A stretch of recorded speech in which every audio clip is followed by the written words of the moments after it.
이 시간 왕이 없는 세대라는 제목으로 함께 말씀을 살펴볼 건데요. 추석 연휴를 맞았습니다. 그러면 이제 식구들, 친척들이 모이실 텐데 여러분들의 그 가문은 몇 대째 기독교 집안이신가요? 아니면 반대로 내가 먼저 신앙생활을 시작해서 믿는 사람이 없어 그 가문에서 믿음의 개척자이신가요?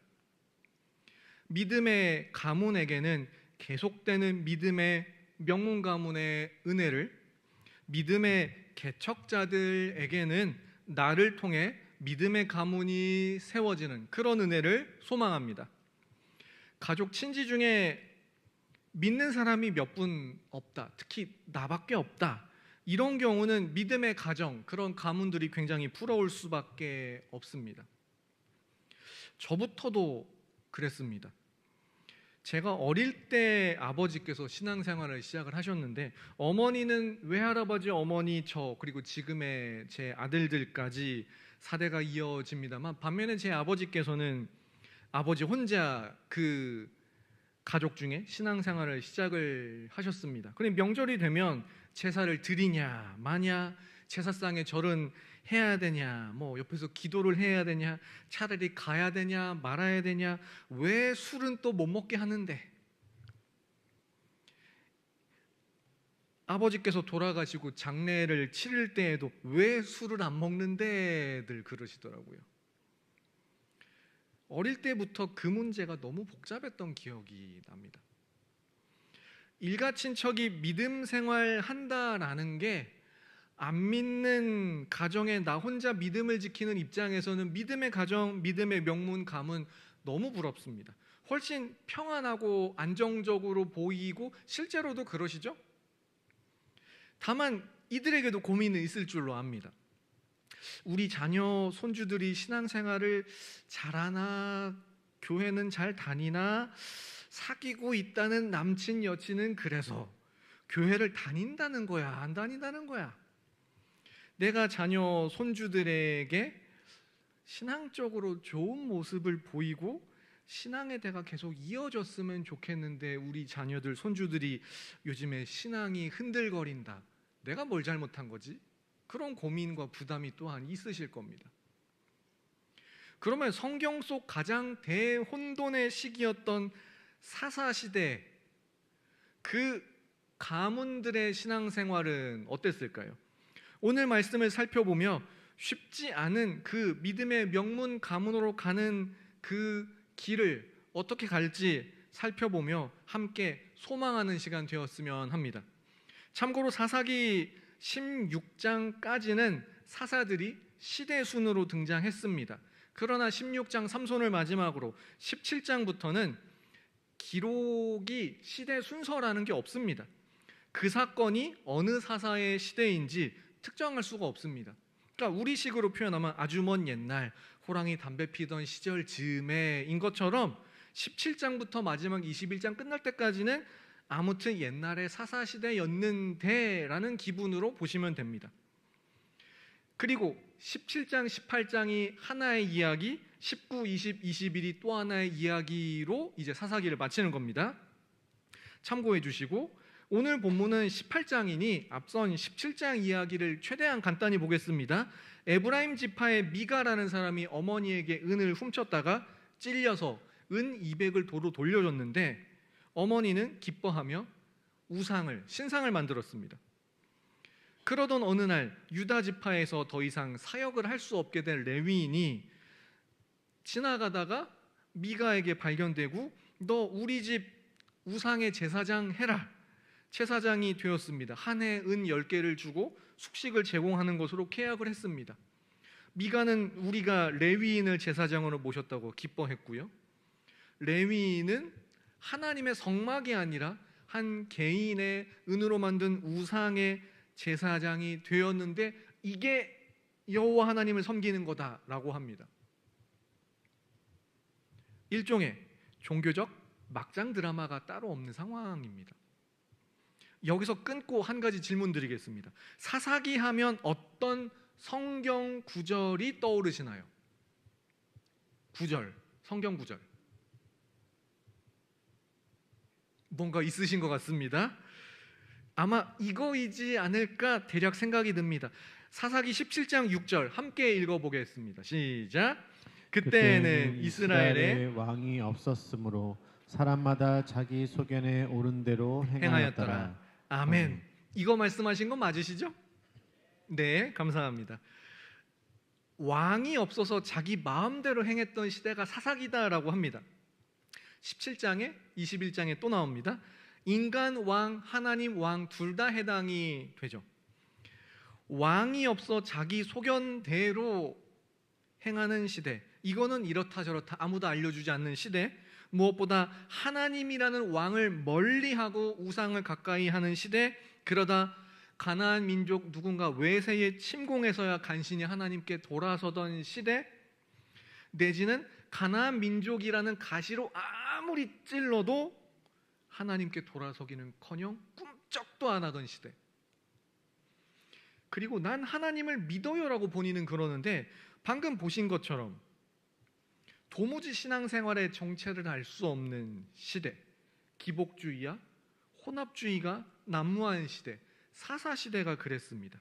18장도 이렇게 시작합니다. 제가 18장 1절 읽어드리면요, 그때에 이스라엘에 왕이 없었고 단지파는 그때에 거주할 기업의 땅을 구하는 중이었으니 이는 그들이 이스라엘 지파 중에서 그때까지 기업을 분배받지 못하였습니다. 이렇게 말씀을 하는데 이스라엘에 왕이 없었고 이스라엘에 왕이 없어 나타난 또 다른 현상을 이번에는 단지파라는 지파를 통해 설명합니다. 1절의 맨 마지막에 기업을 분배받지 못했다라고 하는데 설명을 드리겠습니다. 여호수아 당시 12지파가 제비를 뽑아 땅을 분배받았습니다. 단 지파가 분배를 받았을까요? 못 받았을까요? 받았습니다. 받았어요. 그 지역은 유다, 에브라임과 더불어 블레셋 접경 지역이었습니다. 분배를 받았습니다. 분명히. 다만 단지파와 접경 지역에 이제 서로 경계를 마주한 블레셋은 철기 시대를 살고 있었습니다. 철이 있었고요. 이스라엘은 그 당시 아직까지도 청동기 시대였습니다. 둘이 전쟁을 하면 무기의 질에서 밀립니다. 이런 경우 이 사사기의 기록을 보면 그래도 이겨서 가나안 민족을 몰아내고 그 땅을 차지했다. 맨 처음 유다 지파의 시작이나 갈렙이 그랬고요. 나머지 대부분 지파들은 안타깝지만 철기 때문에 이런저런 이유로 가나안 민족을 몰아내지 못했다. 둘 중에 하나가 이제 결론이 납니다. 근데 단지파는 둘 중에 하나가 아닌 전혀 새로운 선택을 했습니다. 배분받은 땅은 아예 버리고 이사를 가는 겁니다. 이스라엘 최북단 지역에 라이스라는 살기 좋은 땅이 있다. 거기를 정복하자 계획을 세웠고 실제로 북쪽으로 올라가서 그 땅을 정복하고 이제 땅 이름을 자기 지파 이름으로 바꿨습니다. 그 과정에서 단지파 사람들이 아까 이야기한 에브라임 지파 미가라는 사람의 집에 가 은 신상을 강탈하고 그 가정 제사장이던 레위인에게도 이 한 가정 제사장 할래? 우리 한 지파의 제사장 할래? 질문하니 레위인도 끌려가는 정도가 아니라 오히려 기뻐하며 순순히 따라갔습니다. 미가라는 사람도 이상하고 지파도 이상하고 심지어 이 레위인은 뭘까요? 뒤에서 곧 살펴볼 거고요. 단지파가 결국 땅을 차지하기는 했습니다. 그러나 말씀대로가 아닌 자기들 마음대로 학살의 대상이 아닌 엉뚱한 사람들을 학살을 한 정복 과정이 굉장히 씁쓸한 모양새입니다. 이것이 우리가 사사기에서 지금까지 살펴본 우리가 생각하는 그렇고 그런 어떤 믿음의 가문과는 전혀 거리가 먼 사사시대의 신앙의 모습입니다. 한 가지 의문이 듭니다. 그 레위인, 다른 누구는 몰라도 레위인만큼은 백성들에게 하나님 말씀을 바르게 알려주어도 모자란데 미가라는 사람의 가정과 거기 우상의 제사장으로 섬기다가 단 지파에게 이직을 해서 그 똑같은 우상을 들고 가서 우상의 제사장으로 섬기는 그 제사장 정체가 뭘까요? 사사기 18장 30절 오늘 본문 말씀 함께 읽겠습니다. 시작.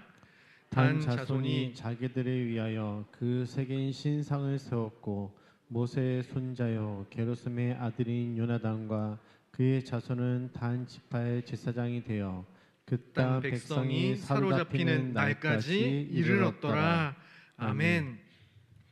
먼저 그 제사장의 정체가 드러나는데 이름은 요나단, 모세의 손자라고 합니다.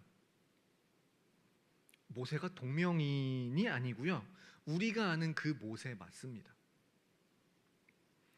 다만 반론을 제기하는 경우는 이 구약에 누구 아들, 누구 손자라고 표현했다고 해서 문자 그대로가 아니라 후손을 역시 겸해서 표현하기도 한다라는 반론이 있기는 합니다. 그래도 그렇게 시대가 그래봤자 멀지 않습니다. 불과 여호수아 직후 그 사사 시대 안에서 일어난 일이기 때문에 그렇게 먼 후손은 결코 아닐 겁니다. 특히 문자 그대로 모세의 손자가 맞다, 그냥 있는 그대로 보게 되면 모세의 가문이 지금 불과 두세대 만에 모세 아들 게르솜 두 칸을 건너뛰어서 손자인 요나단 때에 그 신앙이 처참히 붕괴가 되었다라는 겁니다. 사랑하는 성도 여러분, 특히 이 믿음의 가정, 믿음의 명문, 가문을 이루어 감사하다. 그동안 우리 가족, 우리 친척들에게 은혜를 주신 하나님의 은혜에 감사하다. 더 나아가 그 자부심으로 우리가 3대다, 4대다, 5대다 자부심으로 살아온 성도님들에게는 모세의 손자 요나단이라는 이 캐릭터는 경악을 넘어 요나단, 너 모세의 손자라며 다른 사람도 아니고 어떻게 네가 그럴 수 있어? 아마 멱살이라도 잡고 싶은 심정이실지 모르겠습니다. 어떻게 이럴 수가 있는지. 그런데 의외로 성경 곳곳에 이런 예들이 있습니다. 딱 두 사람만 시간 관계상 예를 들겠습니다. 누군가는 아브라함, 이삭, 야곱, 요셉 이런 믿음의 4대가 순적히 이어지는가 하면 누군가는 사무엘의 두 아들은 아버지 사무엘과는 정반대로 뇌물을 받고 재판을 왜곡해 버렸습니다. 그 반발로 백성들이 사무엘에게 이제 우리에겐 왕이 필요하다. 당신의 아들들은 그 다스림은 필요 없다. 왕을 요구했고 그때 1대 왕 사울이 그때부터 등장을 한 겁니다. 사무엘의 아들들은 아버지와 반대였습니다. 또 한 사람, 남유다 최고의 성군, 남유다 왕 가운데 가장 훌륭한 사람 혹시 누구를 떠올리시나요? 히스기야. 히스기야는 그 업적, 그 신앙 모든 것들을 인정받아 다윗 가문 왕들의 그 묘실, 장사된 묘 중에서도 높은 곳에 장사되었다라는 게 역대하 32장에 나옵니다.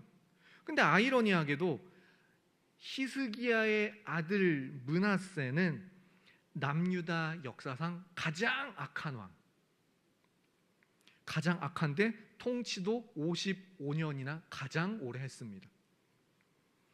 최고의 성군 아래 최악의 아들 므낫세의 후유증으로 남유다는 서서히 기울기 시작을 했고 중간에 요시야 왕이 등장을 해서 다시 나라를 세우려 했지만 그것으로도 역부족이었고 요시야 왕 사후 남유다는 급격히 기울고 멸망하게 됩니다. 말씀을 정리하겠습니다.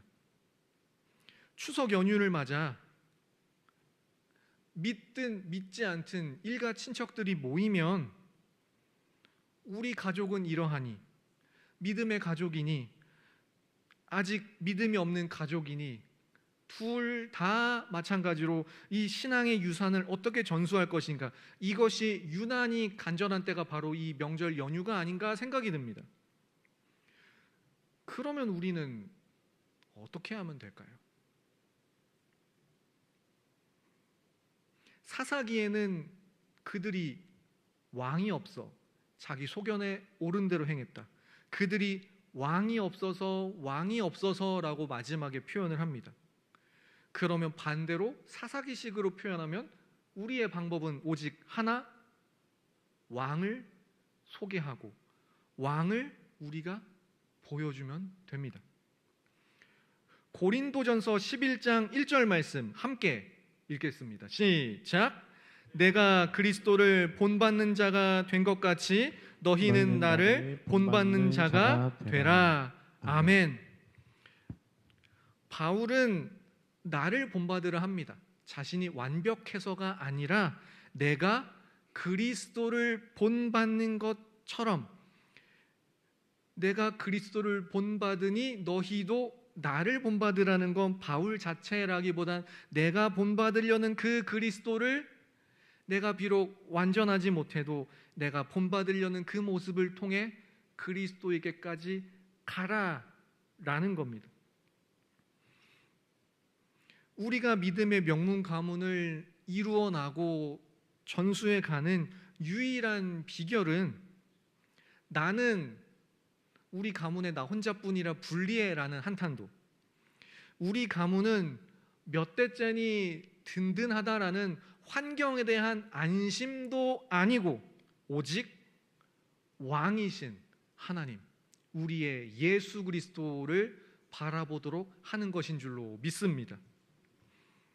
우리가 모였다면 그동안 이렇게 했다, 이렇다, 저렇다라는 그 모든 것들을 통해 하나님을 보여주십시오. 나만 신앙생활을 한다면 더더욱 이것이 치열하실 줄로 압니다. 불완전한 나 대신 다만 내가 부족한 대로 힘쓰고 애써 보여주려는 왕, 바로 예수 그리스도다. 그분을 따라가고 그때에 우리에게 명문 가문의 은혜를 주셨다. 이것이 우리의 고백이 될 수 있기를 소망합니다. 왕이 없는 오늘날의 세대에게 예수 그리스도 왕을 보여주고 믿음의 명문 가문을 이루는 그러한 은혜가 우리의 모두 가운데 있기를 소망합니다.